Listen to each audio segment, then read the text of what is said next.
যখন আমি শহরে আসলাম তখন আমার খালার বাড়িতে থাকতে হয়েছিল। আমার খালাতো বোন, যে আমার থেকে বয়সে ছোট, তার সঙ্গে একই ঘরে থাকতাম। প্রতিদিন যখন কাজ থেকে ক্লান্ত হয়ে এসে আমি আমার বিছানায় শুয়ে পড়তাম, আর সে আমার পাশে ঘুমাত। সেই রাতে বাড়ি ফিরতে একটু দেরি হয়ে গিয়েছিল। বাড়িতে ঢুকে বিছানায় গিয়ে শুয়ে পড়লাম, চোখ বন্ধ করে বিশ্রাম নিচ্ছিলাম। কিছুক্ষণ পর সে এসে আমার পাশে বসল, নিঃশব্দে মাথায় হাত বুলিয়ে দিল। তারপর ধীরে ধীরে আমার পায়ের কাছে বসে শান্তভাবে পা ম্যাসাজ করতে লাগল। সে আমাকে বলল, যতক্ষণ না তুমি পুরোপুরি আরাম পাচ্ছ, আমি তোমার পাশে আছি, এই বলে সে আমার পা ম্যাসাজ করতে থাকল। তারপর সেদিন সকালে পূজা আর আমি দুজনেই বাড়িতে ছিলাম। পূজা হেসে আমার দিকে এগিয়ে এসে বলল, ভাইয়া, যদি কিছু প্রয়োজন হয় তবে নির্দ্বিধায় জানাতে পারো। সে আমার সামনে এসে দাঁড়াল এবং আন্তরিকভাবে হাত বাড়িয়ে দিল। তার এই আচরণে আমি কিছুটা অবাক হলাম, যেন তার মধ্যে নতুন এক ধরনের আত্মবিশ্বাস ফুটে উঠেছে। এরপর সে আমার হাত ধরে আলতো করে তার কাঁধের কাছে নিয়ে গিয়ে বলল, যা ইচ্ছে করতে পারো, তবে আমাকেও কিছু সাহায্য করতে হবে। এই কথা বলে আমার খালাতো বোন দেখতে অনেক সুন্দর ছিল। তার চলাফেরা, আচার আচরণ আমাকে মুগ্ধ করত। তার গায়ের রং ছিল ফর্সা। শহরে থাকার কারণে সে সবসময় ছোট পোশাক পরে থাকত। এই পোশাকে তাকে অসাধারণ লাগত, কিন্তু সে আমার সাথে এমন কিছু করবে সেটা আমি ভাবতে পারিনি। বন্ধুরা, আজকের গল্পটা অনেক বেশি স্পেশাল হতে চলছে। আশা করছি তোমাদের ভালো লাগবে, তাই কেউ মিস করো না। গল্পটি ভালো লাগলে দয়া করে ভিডিওটি লাইক, শেয়ার এবং চ্যানেলটি সাবস্ক্রাইব করো। নাম আমার কুনাল। যে ঘরে আমি থাকছিলাম, প্রথমে ভেবেছিলাম সেই মেয়েটি বয়সে বেশ ছোট হবে, কিন্তু পরে বুঝলাম তেমন নয়। আমি কাজের প্রয়োজনে শহরে এসেছিলাম এবং খালুর বাড়িতে থাকছিলাম, কারণ মা চাইছিল না যে আমি অন্য কোনো জায়গায় থাকি। মা বলেছিলেন, শহরে তো তোমার খালুর বাড়ি আছে, সেখানে থাকাই ভালো। শহরে এসে একটি ভালো বেতনের চাকরি পেয়েছিলাম। যখন খালুর বাড়িতে পৌঁছালাম, দেখি বাড়িটি বেশ ছোট। আমাদের গ্রামে বড় বাড়িতে থাকতাম, আর এখন শহরে এই ছোট্ট বাড়িতেই থাকতে হবে। এই বাড়িতে একটি ছোট রান্নাঘর, একটি বেডরুম এবং একটি ছোট হল রুম ছিল। বাড়িতে খালু, খালা আর তাদের মেয়ে থাকত। খালু গ্রামের সবার কাছে বলতেন যে শহরে তার বড় বাড়ি আছে। তাদের মেয়ে পূজা এখন 18 বছর বয়সে পড়েছে। পূজাকে নিয়ে আমার কিছুই জানা ছিল না। যখন সে আমার জন্য এক গ্লাস পানি নিয়ে এলো, আমি অবাক হয়ে দেখলাম। শেষবার যখন দেখেছিলাম তখন সে মাত্র 9 বছরের ছিল। এখন সে অনেক বড় হয়ে আরও সুন্দর হয়ে উঠেছে। আমি পানি খেলাম, এরপর খালা আমার জন্য কিছু নাশতা নিয়ে এলেন। আমার খালু আমাকে দেখে বেশ খুশি হয়েছিলেন, কারণ মা আগেই তাকে বলে রেখেছিলেন যে আমি কিছুদিন শহরে তাদের বাড়িতে থাকব। যদিও আমার একটি ভালো বেতনের কাজ ছিল, মা বরাবরই বলতেন যে অন্য ছেলেদের সাথে থাকলে আমি হয়তো খারাপ হয়ে যাব। তাই মায়ের ইচ্ছাতেই খালুর বাড়িতে থাকার সিদ্ধান্ত নিয়েছিলাম। যখন আমার খালাতো বোন পূজা আর আমি প্রথম দেখা করলাম, সে আমাকে দেখে কিছুটা চুপ ছিল। খালুখালার বাড়িতে একটা ছোট ঘর ছিল পূজার জন্য, আর খালুখালা নিজেরা হলঘরেই ঘুমাতেন। আমি খালুকে বলেছিলাম, মাঝে মাঝে আমার কাজ করতে করতে দেরি হয়ে যায়, তাই একটু আলাদা ঘরের দরকার। খালু বললেন, আমি যেন পূজার ঘরেই থাকি। পূজা কিছুদিনের জন্য হলে চলে গিয়েছিল, আর আমি তার ঘরে থাকছিলাম। কিন্তু কয়েকদিন পর পূজা বলল যে হলে তার ঘুম ঠিকমতো হচ্ছে না, তাই আবার ঘরে ফিরে আসলো। এরপর থেকে সে আমার পাশে ঘুমাতে লাগল। পূজা দেখতে সুন্দর, আর তার বয়সও বাড়ছে। সেই রাতগুলোতে কখনো কখনো ঘুমের মধ্যে ভুল করে আমার হাত তার দিকে চলে যেত, কিন্তু আমি দ্রুত নিজের হাত সরিয়ে নিতাম। এরপর এক রাতে অনুভব করলাম সে যেন আমার পাশে আরও কাছে এসে শুয়ে আছে। ভেবেছিলাম হয়তো নিছকই কাকতালীয়, তবে এরপরের রাতগুলোতেও এমন অনুভূতি হচ্ছিল। খালুর বাড়িতে থাকতে থাকতে 20 দিন পার হয়ে গেছে, আর এই সময়ে পূজা আমার অনেক কাছের মানুষ হয়ে উঠেছে। আমরা মাঝে মাঝে অনেক রাত পর্যন্ত জেগে গল্প করতাম। আমরা বিভিন্ন বিষয় নিয়ে গল্প করতাম। আমার বিষয়ে জানার তার ভীষণ আগ্রহ ছিল, যা আমাকে বারবার ভাবিয়ে তুলছিল। সে সবসময় আমার কাছাকাছি থাকতে চাইত। মাঝে মাঝে খালা আমাদের গল্প করতে দেখতেন, কিন্তু তেমন কিছু বলতেন না, কারণ খালা আমাকে ভীষণ বিশ্বাস করতেন। এক রাতে আমি দেখি পূজা তার ফোনে কিছু দেখছে। কৌতূহলবশত আমি তার ফোনে উকি দিতে গিয়েছিলাম, কিন্তু সে সঙ্গে সঙ্গে ফোন বন্ধ করে দিল। তখন আমি তাকে মজা করে ফোনটি দিতে বললাম, কিন্তু সে ফোন না দেওয়ার জন্য অনুরোধ করল। আমি কিছু না বলে একদিকে ফিরে শুয়ে পড়লাম, কিন্তু কিছুক্ষণ পরে তাকে দেখি ঘুমিয়ে আছে। পূজার ফোনটি তার মাথার পাশে রাখা ছিল, তাই আমি আস্তে করে ফোনটি হাতে নেওয়ার চেষ্টা করলাম। সেই সময় পূজা পাশ ফিরল, আর আমার হাত তার উপর হালকা করে পড়ে গেল। আমি দেখি তার মুখে একটা মৃদু হাসি, যা দেখে বুঝতে পারলাম সে আসলে ঘুমায়নি। তাড়াতাড়ি ফোনটি হাতে নিয়ে খুলতে গিয়েছিলাম, কিন্তু ফোনটি লক ছিল। পূজা তখন হাসছিল, বুঝলাম হয়তো সে আগে থেকেই সব জানত। কিছুক্ষণ পর আমি চুপচাপ ঘুমিয়ে পড়লাম। এরপর কিছুদিন কেটে গেল, আর আমার মাসের বেতনও এসে গেল। খালুর বাড়িকে নিজের বাড়ির মতোই মনে করে পূজার জন্য একটি নতুন পোশাক, খালুর জন্য ফরমাল পোশাক, আর খালার জন্য একটি সুন্দর শাড়ি কিনে বাড়ি ফিরলাম। আমি পূজার জন্য কিছু জিনিস কিনে নিয়ে আসলাম, যা দেখে খালা খুব খুশি হলেন। পূজা এখন আমার সঙ্গে আগের চেয়ে অনেক খোলামেলা কথা বলতে শুরু করেছিল। এমনই এক রাতে আমি পানি খেতে উঠে দেখি পূজা আমার পাশে নেই। ঘরের দরজাটাও খোলা ছিল। বাইরে গিয়ে দেখি রাত তখন 2টা বাজে। পূজা হলের পর্দা সরিয়ে কিছু দেখার চেষ্টা করছে। কৌতূহলবশত আমি তার পেছনে দাঁড়িয়ে দেখার চেষ্টা করলাম যে সে এত রাতে কি দেখছে। পূজার পাশেই দাঁড়ালাম, আর সামনের দৃশ্য দেখে তাকে আলতো করে পাশ ফিরিয়ে নিয়ে গিয়ে হাত ধরে ঘরে নিয়ে এলাম। আমি বললাম, পূজা, এটা ঠিক নয়। রাতে মা বাবার ব্যক্তিগত সময়ে উকি মারা মোটেই সঠিক নয়। পূজাকে এইভাবে দেখায় আমার একটু বিরক্ত লাগল, আর সে দ্রুত ক্ষমা চেয়ে বলল, ভাইয়া, দয়া করে এই বিষয়টি নিয়ে কাউকে বলো না। আমি আর কখনো এমন কিছু করব না। আমি কিছু বুঝতে পারিনি। আসলেই পূজার ভুলটা হয়তো খুব বেশি ছিল না। খালু খালার মেয়েটা বড় হয়ে উঠেছে, আর তাদের এখন কিছুটা ব্যক্তিগত পরিসর দরকার। পরের দিন আমি খালুকে বললাম, খালু, এখন সময় এসেছে আপনি একটা বড় বাড়ি কেনার কথা ভাবেন। আমি খালুকে বললাম, এখন আমাদের পূজা বড় হচ্ছে, ওর নিজের একটা আলাদা ঘর দরকার, আর আপনাদেরও। বড় বাড়ি হলে সবার জন্য ভালো হবে। খালু বললেন, 3জন মানুষের জন্য বড় বাড়ির দরকার নেই। তুমি এসে চতুর্থ হয়েছ, কিন্তু আমাদের এখনো কোনো অসুবিধা হচ্ছে না। তাহলে বড় বাড়ির প্রয়োজন কেন? খালুর এ উত্তর শুনে আমার মুখটা একটু মলিন হয়ে গেল। ঠিক তখনই আমার ফোন বাজল। ফোনে মা ছিলেন। মা বললেন, আমি তোমাকে একটি মেয়ের ছবি পাঠিয়েছি, দেখো তো তোমার কেমন লাগে। আমি মাকে জানালাম, মেয়েটি দেখতে বেশ ভালো লেগেছে। মা এতে খুশি হয়ে জানালেন, 20 দিনের মধ্যে বিয়ের ব্যবস্থা করবেন। 20 দিন পর আমার বিয়ে হয়ে গেল। কিছুদিনের ছুটি কাটিয়ে আমি আবার কাজের জন্য শহরে ফিরছিলাম, তখন মা বললেন, তোমার স্ত্রীকে সঙ্গে নিয়ে যাও। এরপর আমি আমার বউ তানিয়াকে নিয়ে শহরে চলে এলাম। প্রথমে আমরা খালুর বাড়িতেই উঠলাম। পূজা তখন তার ঘর ছেড়ে বাবা মায়ের সঙ্গে হোলঘরে ঘুমাত। আর আমাদের ঘরটি আমার আর তানিয়ার জন্য ছেড়ে দিল। তানিয়াকে নিয়ে শহরে আসার 3য় দিন পার হচ্ছিল। এরপর হঠাৎ এক রাতে কিছু অপ্রত্যাশিত ঘটনা ঘটল। আমি যখন আমার স্ত্রী তানিয়া পাশে ঘুমাচ্ছিলাম, হঠাৎ দেখি হল থেকে কেউ উকি দিচ্ছে। তাকে দেখে আমি দ্রুত তানিয়া পাশ থেকে উঠে বসলাম। আমাকে উঠতে দেখে সে চুপচাপ সরে গেল।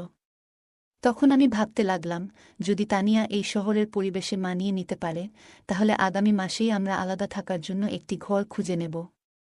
কারণ আমি শহরে আসার পর থেকেই আমার খালাতো বোন আমাকে বিশেষ নজরে রেখেছিল। কিন্তু জানি না কেন, কিন্তু 5 দিনের মধ্যেই তানিয়া শহরটিকে অপছন্দ করতে শুরু করল। সে বলল, আমি এখানে বেশি দিন থাকতে পারব না। গ্রামে থাকার অভ্যাস আছে আমার। এখানের পানি, এখানের বাতাস, কিছুই আমার ভালো লাগছে না। হঠাৎ করেই তানিয়ার শরীর খারাপ হতে লাগল। অনেকদিন ধরে শহরের পানিতে আমার কোনো সমস্যা হয়নি, কিন্তু তানিয়ার শারীরিক অবস্থা খারাপ হতে শুরু করল। তাই সে গ্রামে ফিরে যেতে চাইল। আর আমি তার শারীরিক অবস্থার কথা ভেবে তাকে গ্রামে পাঠিয়ে দিলাম। এরপর আমি খালুর বাড়িতে একাই থাকতে শুরু করলাম। তানিয়ার প্রতি আমার যতটা ভালোবাসা থাকার কথা ছিল, ঠিক ততটা যেন অনুভব করছিলাম না। তার ছবি দেখে যেমন ভেবেছিলাম, বাস্তবে তেমনটা ছিল না। বিয়ের সময় তাকে দেখেছিলাম খুবই আকর্ষণীয়, কিন্তু বিয়ের পর মেকআপ ছাড়া দেখলে তাকে কিছুটা আলাদা লাগত। আমার স্বপ্নের মতো ছিল না, তবে সে অনেক ভালো এবং নির্ভরযোগ্য, তাই ওর সঙ্গে জীবন কাটানোর সিদ্ধান্ত নিলাম। তানিয়া গ্রামে চলে যাওয়ায় আমার জন্য পরিস্থিতি একটু স্বাভাবিক হয়ে গেল। আমি শহরে কাজ করছিলাম, আর একা থাকার জন্য আলাদা খরচ করার প্রয়োজন মনে করিনি। মায়ের ইচ্ছাতেই খালুর বাড়িতে থেকে যেতেই মনে হলো ভালো। তানিয়া যাওয়ার পর 3 দিনের ছুটি নিয়ে বিশ্রাম নিলাম, কারণ কাজের চাপে বেশ ক্লান্ত হয়ে পড়েছিলাম। ছুটির দিন সকালে খালু তার কাজে বেরিয়ে গেলেন। আর খালাও প্রতিদিনের মতো তার অফিসে চলে গেলেন। সেদিন সকালে পূজা আর আমি দুজনেই বাড়িতে ছিলাম। নাস্তা করার পর আমি আমার ল্যাপটপ নিতে শোবার ঘরে যাচ্ছিলাম। ঘরের দরজায় কোনো কপাট ছিল না, তাই দরজা সবসময় একটু খোলা থাকত। সেদিন আমি খোলা দরজার ফাঁক দিয়ে দেখলাম পূজা নিজের পোশাক পরিবর্তন করছে। তার উজ্জ্বল গায়ের রং দেখে কিছুক্ষণের জন্য আমার দৃষ্টি আটকে গেল। তখন ভাবলাম, কোথায় আমার শ্যামলা তানিয়া বউ আর কোথায় এই পূজা? দুজনের মধ্যে যেন একেবারেই মিল নেই। এতদিন পূজা আমার আশেপাশেই ছিল, কিন্তু কখনো তাকে এভাবে দেখিনি। তার উজ্জ্বল গায়ের রং দেখে এক মুহূর্তের জন্য মনে হল ভাগ্য যেন আমার সঙ্গে একটু খেলা করছে। তারপর তার কালো লম্বা চুলের দিকে তাকালাম, যা আমার মনে এক অদ্ভুত সাড়া জাগিয়ে তুলল। কিছুক্ষণ পর আমি যখন ঘর থেকে বের হলাম, তখনও তাকে দেখছিলাম, আর মনে হচ্ছিল সে সত্যিই অসাধারণ সুন্দর। খালুখালা সাধারণ মধ্যবিত্ত হলেও পূজার সৌন্দর্য যেন তাকে আরও আকর্ষণীয় করে তুলেছিল। সেদিন রাতে পূজা আমার ঘরে এসে বলল, ভাবি তো গ্রামে চলে গেছেন, এখন আমি আবার আমার ঘরে শান্তিতে শুতে পারব। সে আর হোল ঘরে শুতে চায়নি, তাই আমি তাকে আগের মতো আমার ঘরেই শোয়ার অনুমতি দিলাম। সেই রাতে ঘরে অন্ধকার ছিল, আর কিছুক্ষণ পর আমি শুনলাম কারো পায়ের শব্দ। ঘরের আলো জ্বালিয়ে দেখি পূজা তার আলমারির পোশাকের কাছে দাঁড়িয়ে আছে। আমি তার কাছে গেলাম, কোনো কথা না বলে আমার শার্ট খুলে রেখে দিলাম, তারপর আলো নিভিয়ে শুয়ে পড়লাম। মনে হলো পূজাও হয়তো পোশাক বদলানোর জন্য দাঁড়িয়েছিল, তাই আলো নিভিয়ে দিয়েছিলাম। কিছুক্ষণ পর আবার একবার আলো জ্বালালাম, তখন দেখলাম পূজা ছোট পোশাকে দাঁড়িয়ে আছে। তাকে এভাবে দেখে আমি একটু লজ্জা পেলাম। তারপর আবার আলো বন্ধ করে ঘুমিয়ে পড়লাম। সে সবসময় ছোট পোশাক পরত, যা তাকে অসাধারণ লাগত। পরের দিনও আমার ছুটি ছিল, কারণ আমার পুরো 3 দিনের ছুটি ছিল। তখন আমার এক বন্ধু প্রস্তাব দিল, চলো আজ কোথাও ঘুরতে যাই। দুপুরে আমরা বের হলাম, আর তখনই একটি দামি ক্যাফেতে পূজাকে বসে থাকতে দেখলাম। তার বন্ধুরা বেশ অভিজাত সাজে বসেছিল, আর পূজা অন্য ধরনের পোশাক পরেছিল। এরপর আমি উঠে গিয়ে পূজার সাথে দেখা করলাম এবং জিজ্ঞাসা করলাম, এটা কি হচ্ছে? সে আমাকে তার এক বন্ধু থেকে আলাদা করে নিয়ে বলল, কুনাল, আমি আজ রাতে তোমার সব প্রশ্নের উত্তর দেব। তুমি এখন এখানে থেকে চলে যাও, প্লিজ। আর হ্যাঁ, আমি না বলা পর্যন্ত চুপ থাকো। এরপর রাতে খালুখালা ঘুমিয়ে যাওয়ার পর আমি পূজার কাছে গেলাম এবং জিজ্ঞাসা করলাম, আচ্ছা, এখন বলো। পূজা বলল, এটা হলো উচ্চমানের জীবনের কিছু অংশ। কেন? আমি কি এভাবে থাকতে পারি না? পূজা 18 বছরের একটি মেয়ে হলেও তার কথাবার্তা ও আচরণে এক ধরনের পরিবর্তন লক্ষ্য করলাম। কথা বলতে বলতে সে আমার আরও কাছে চলে আসে।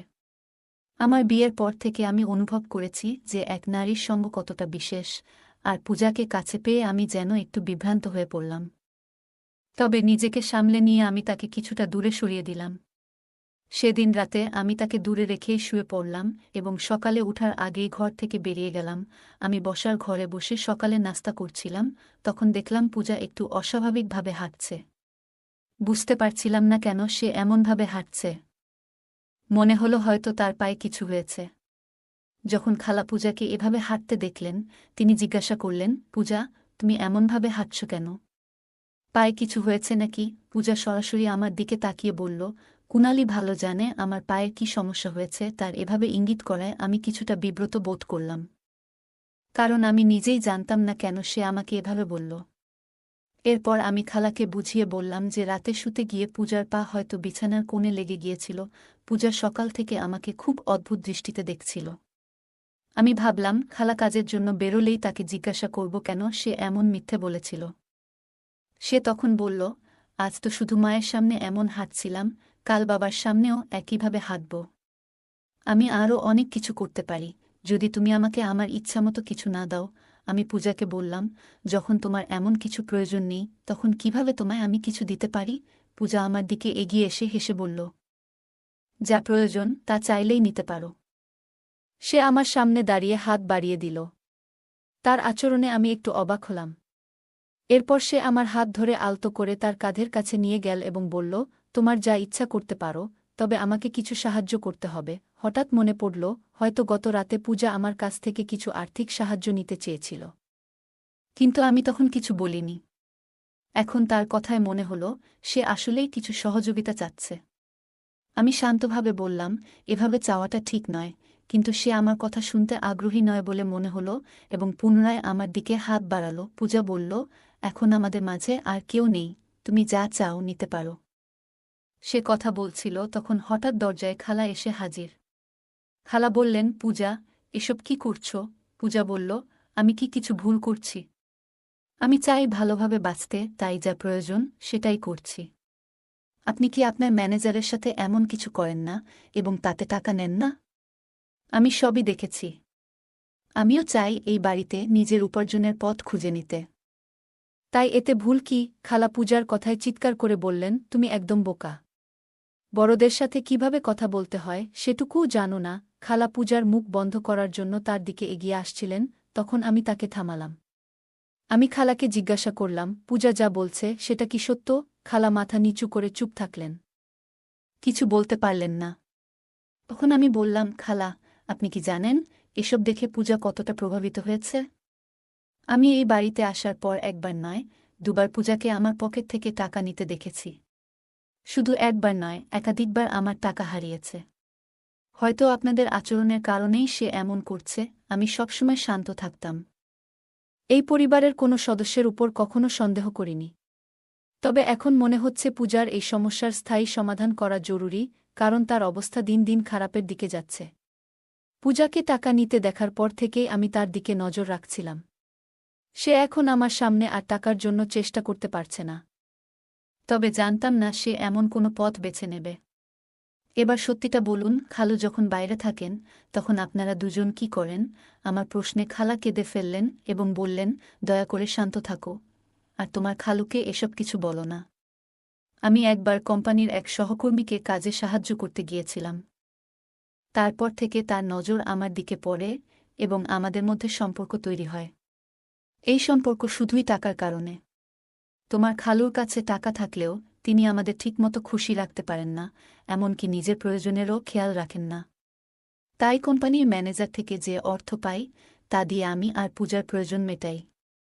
তোমার খালুর শহরে আরেকটি বড় বাড়ি আছে, তবে সেটি ভাড়া দিয়ে তিনি কিছু আয় করেন। খালা বললেন, তোমার খালুর সাশ্রয়ী মনোভাবের কারণে আমাদের এমন ছোট্ট একটি ঘরে মানিয়ে নিতে হয়েছে। এতে আমাদের জীবন কঠিন হয়ে উঠেছে, তবে এখন আমার ভুল বুঝতে পেরেছি। তারপর খালা পূজার দিকে তাকিয়ে বললেন, পূজা, আমাকে ক্ষমা করো। আমি আজ থেকে চাকরি আর ম্যানেজারের সাথে সম্পর্ক ছেড়ে দেব। পূজা বলল, মা, আমি ইচ্ছে করেই এসব করেছি যাতে আপনি এই পথ ছেড়ে দেন। যখন কুনাল দাদাভাই আমাকে টাকার জন্য সন্দেহ করেন তখন তাকে পুরো সত্যটা বলেছিলাম। আপনি নিজের কর্ম নিয়ে ভাবেননি, আর আমার চোখ খুলে দেওয়ার জন্য কুনাল দাদাভাইয়ের প্রতি আমি কৃতজ্ঞ। আজ আপনি যেমন নিজের ভুল বুঝলেন, আমিও আমার ভুল বুঝেছি, পূজা, এবং আমি মিলেই খালাকে তার ভুলের কথা মনে করিয়ে দিলাম। আমিও তাকে বোঝালাম এবং একটি ছোট্ট পরিকল্পনা সাজানোর পরামর্শ দিলাম। শেষমেশ খালা আমার কথা মেনে নিলেন এবং পূজাকে নিয়ে চিরদিনের জন্য তার নিজের বাড়ি চলে যাওয়ার সিদ্ধান্ত নিলেন। এরই মধ্যে খালু হঠাৎ একটি সিদ্ধান্ত নিলেন, ছোট বাড়িটি ছেড়ে শহরের বড় বাড়িতে স্থানান্তর করার। খালুর এই সিদ্ধান্ত শুনে খালা এবং পূজা দুজনেই খুশি হল এবং আমাকে ধন্যবাদ দিল। সেই দিন থেকেই খালু তার সাশ্রয়ের অভ্যাস অনেকটাই কমিয়ে আনলেন। আমিও জীবনের পথে মায়ের কাছ থেকে শিখেছি যে অর্থ বাঁচানো গুরুত্বপূর্ণ, তবে পরিবারের মানুষদের খুশি রাখাও সমান জরুরি। যদি কেউ সবসময় তার স্ত্রী ও সন্তানদের সব কিছুতেই মানা করে, তবে তারা ভুল পথে যেতে পারে। একজন মানুষ তার পরিবার এবং নিজের জন্যই উপার্জন করে। সঞ্চয় করা ভালো, তবে নিজের পরিবারকে কষ্ট দিয়ে নিজের জীবনকে সীমাবদ্ধ রেখে সঞ্চয় করা ঠিক নয়। অতিরিক্ত সাশ্রয়ী মনোভাবের কারণে কখনো কখনো আমাদের পরিবারের কেউ দুর্ভাগ্যের মুখোমুখি হতে পারে। তাই টাকা জমাতে হবে, তবে এতটাই যেন আমরা আমাদের জীবন উপভোগ করতে না ভুলে যাই। পরিবারকে ভালো রাখার জন্য টাকা জমানো প্রয়োজন, তবে পরিবারের সদস্যদের প্রতি যত্ন ও খুশির বিশ্বাসটি ত্যাগ করা ঠিক নয়। যদি পরিবারের সঙ্গে যুক্ত কেউ অতিরিক্ত সাশ্রয়ী হয়, তবে এর নেতিবাচক প্রভাব হতে পারে। অর্থ জমানোর সাথে সাথে পরিবারের সদস্যদের চাহিদা এবং মানসিক অবস্থার প্রতিও যত্ন নেওয়া জরুরি। পারিবারিক সমস্যাগুলি সময়মতো আলোচনা করে সমাধান করা প্রয়োজন। যদি খালা এবং পূজার মধ্যে কথোপকথন না হতো তাহলে সমস্যাগুলি আরও জটিল হয়ে উঠত। একে অপরের কথা শোনা, ভুল বোঝাবুঝি দূর করা এবং সমস্যা নিয়ে খোলামেলা আলোচনা করা অনেক ক্ষেত্রে সমাধানের পথ খুলে একজন মানুষ তার পরিবারের জন্যই পরিশ্রম করেন। তাই তাদের সুখ ও সন্তুষ্টি নিশ্চিত করাও তার দায়িত্ব। পরিবারের চাহিদা পূরণে সচেতন না হলে সদস্যদের মাঝে অসন্তোষ জন্মাতে পারে এবং তারা ভুল পথে যেতে পারে। গল্পের শেষে খালা ও খালু তাদের ভুল বুঝতে পেরে পরিবর্তনের সিদ্ধান্ত নেন। আমাদের জীবনেও অনেক সময় ভুল হতে পারে, তবে সেগুলো থেকে শিক্ষা নিয়ে সম্পর্কগুলো আরও মজবুত করে তুলতে হবে। গল্পটি আমাদের শেখায় সমস্যাগ্রস্ত কাউকে সহানুভূতির সাথে বোঝানো এবং সঠিক পথে নিয়ে আসা একজন ভালো মানুষের বৈশিষ্ট্য। বন্ধুরা, যদি এই গল্পটি ভালো লেগে থাকে তাহলে দয়া করে ভিডিওটি লাইক করুন এবং আমাদের চ্যানেলটি সাবস্ক্রাইব করুন। পাশে থাকা বেল আইকনটি প্রেস করুন যাতে করে আমরা যখনই নতুন ভিডিও আপলোড করি তার নোটিফিকেশন সবার আগে আপনার কাছে পৌঁছে যায়। ধন্যবাদ, দেখা হবে আমাদের পরবর্তী ভিডিওতে।